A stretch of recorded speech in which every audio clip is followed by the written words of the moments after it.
Okay, Act 4 scenes 2 and 3. They're really quick, really short scenes, and they kind of just show what's going on at the Capulet house while Juliet decides to follow through with Friar Lawrence's plan about pretending to be dead.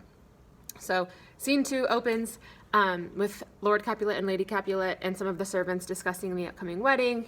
Capulet wants to send out an invitation list. He wants one of the servants to pick the best cooks around. They're trying to just plan for this big elaborate party on Thursday, really just to kind of move on from Tybalt's death, have a big celebration, all that kind of stuff that we've talked about before.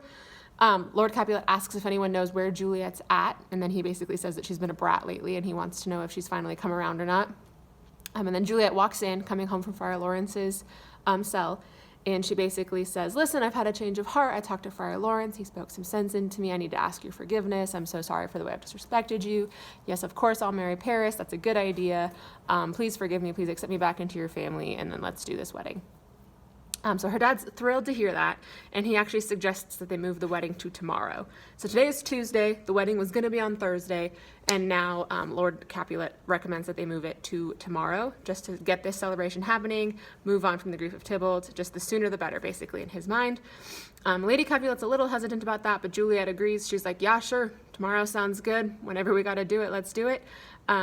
So that's Juliet's agreement, is that, yes, I'll marry Paris tomorrow, sounds great. She pretends that she's on good terms with her family. She puts on this whole facade that she's excited about marrying Paris, that it's going to help her get over her grief over Tybalt, that she's not as upset anymore, she's ready to get married, all this kind of stuff. So Juliet is putting on a big show here for her family so that they're not suspicious. She asks her nurse to come up with her even and pick out her wedding attire. Her mother comes up. That brings us into scene 3, where Juliet and her nurse kind of pick out the outfit that she would wear for this wedding that she thinks she's going to have.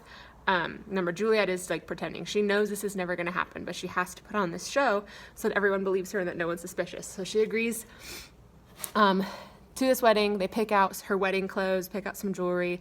Juliet acts like she's really excited about this, and then she sends her mother and her nurse away. Basically, she says, I need to pray. I need to spend some time alone tonight. I'm getting married tomorrow. I really need this to be my final night of being just alone and quiet and being with myself. And the nurse and her mother agree to that. They're really excited that Juliet seems to have come around to this marriage to Paris so quickly. They're happy that she's okay with everything that's going on, and they agree to let her have the night alone, basically. So then once her mother and the nurse leave, Juliet has this internal dialogue with herself that we see, this kind of monologue that she goes on and on. Sorry, it's a soliloquy because she's not talking to anyone in the play. And she talks for a really long time to herself just about, what if this doesn't work? What if I wake up and Romeo's not there and I'm trapped in the tomb? What if it's like haunted and there's the ghosts of my family members? I see the shriveled up bodies. I see the corpses. What if Tybalt's spirit is there trying to haunt Romeo when he comes? Like, she basically thinks of all the worst case scenario things that could happen.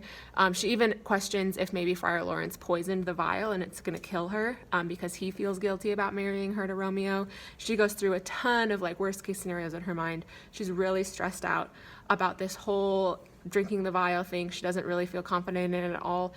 And then she kind of decides just to do it. She convinces herself, you know what? We don't have any other options at this point. I can't marry Paris, so I just need to do this.